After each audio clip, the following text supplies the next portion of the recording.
रन्जन दैमारि बिथांखौ इलेक्सन फैबाल'सो गोसोखाङो। बाथौ खेराइ रिजोर्टआव थानाय बे मोजां मोननाय गावसिनि गार्लफ्रेन्डफोराल'सो मोननांगौ 2 लाखखौ नामा? खुलुमबाय। Hello everyone, once again welcome back to the channel. दिनैनि गोदान भिडिअ नोंथां बयखौबो गोसो गोथारै बरायदों, लोगोसे आसा खालामो इसोरनि अननायाव नोंथां बयबो मोजां दं। जायखौ नोंथांमोना इन्ट्र' भिडिअ नुदों बे रंगुल बर' बिथांनि बिथा गैयै मोनसे भाषण, तथ्य नथखा एथा भाषण। दिनैनि समाव रंगुल बर' बिथाङा बारानिफ्राय बारा बुंगासिनो दं। बिथांमोना मा जेननानै जावलिया जानाय बादि इउपिपिएल थाखाला साननानै रोनावलाबायखो ना माखो? आजकल रंगुल बर' जी ने भैया जी ने कुछ ज़्यादा ही बोल रहा है सोशल मीडिया के द्वारा। सोशल मीडिया के द्वारा उन्होंने जो पॉइंट्स पकड़ा है इसमें कोई तथ्य नहीं, इसमें कोई सत्यता नहीं, ये प्रूफ भी नहीं दे सकता। ये यूं ही फरफरा रहा है सोशल मीडिया में। तो दा नोंथांमोना बेनि सायाव मा सानो? जाय खोथाखौ बिथाङा जानला मोनला बखिदों। नाय, प्रमद बर' बिथाङा 5 बोसोर बिथाङा सासन खालामबाय, इउपिपिएल दोलोखौ बिटिआर सरकार सालायबाय, इउथ्सफोरनि थाखाय मा मावदों, वमेनफोरनि थाखाय मा मावदों, रायजो राजाफोरनि थाखाय मा मावदों? बिथांमोनाथ' थगायदोंसो 1 भट 1 जबखौ, सेल्फ हेल्प ग्रुपनि फैसाखौ।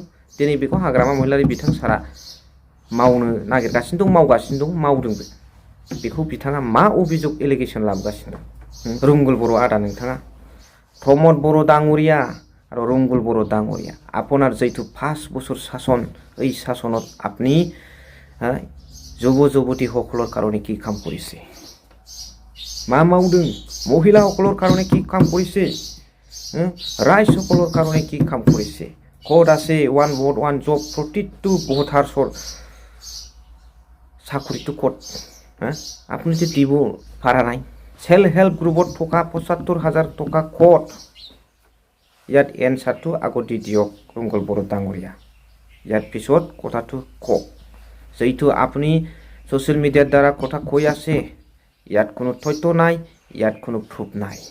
আপনার সরকারটো এই কামবিলাক কৰিব পাৰা নাই, বা মহিলা ইউথ রাইজ সকলের কারণে উন্নতির কারণে কাম কৰিব পাৰা নাই।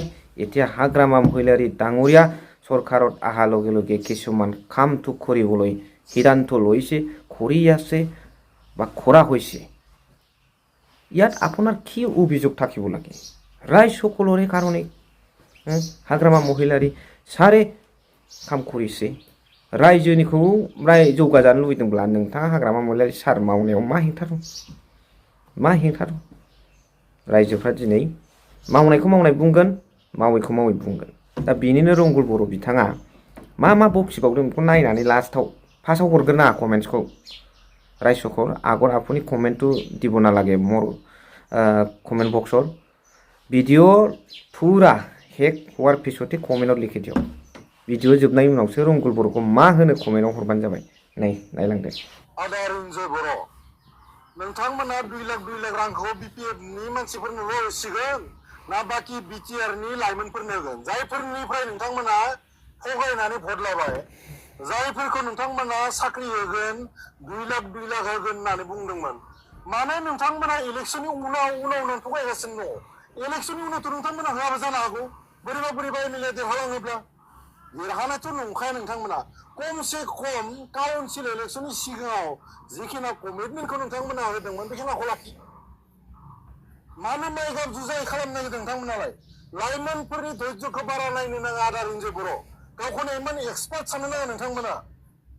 नोंथांमोना गारि घोड़ा लाबाय, बेयावबो बुंनो गोनां गैया।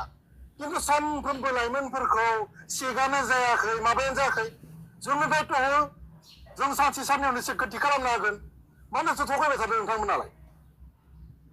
बिजे माने टेट पास खालामना थाबाय, माब्ला होगोन साख्रिया? जोंखौथ' बुंदोंमोन साख्रि होनो हायाखै होननानै। जोंथ' साख्रि होदोंमोन। बै समाव नोंथांमोना लाइमोनफोरखौ मिस्ट्रिट खालामबाय। सरकारावथ' नोंथांमोना दङ, होदो साख्रिया माबार। बोरो 2 लाखा बोरो? जों नै भिडिअ मोनगासिनो दङ। गावसोर माने रानलायना जानायावसो बेस्थ'। गावसोरनि मानसिजों गावसोर पकेट गुदुं खालामनायावसो बेस्थ'। बाखि लाइमोनफोरा लाइमोन नङा नामा? बाखि बर'फोरा सेंग्राफोरा बर' नङा नामा? बाखि बर' सिख्लाफ्रा बर' सिख्ला नङा नामा? थ' गोजोननाय थाबाय गाइस नोंथांमोन थेंक इउ भेरि माच फर वाचिं लाभ इउ।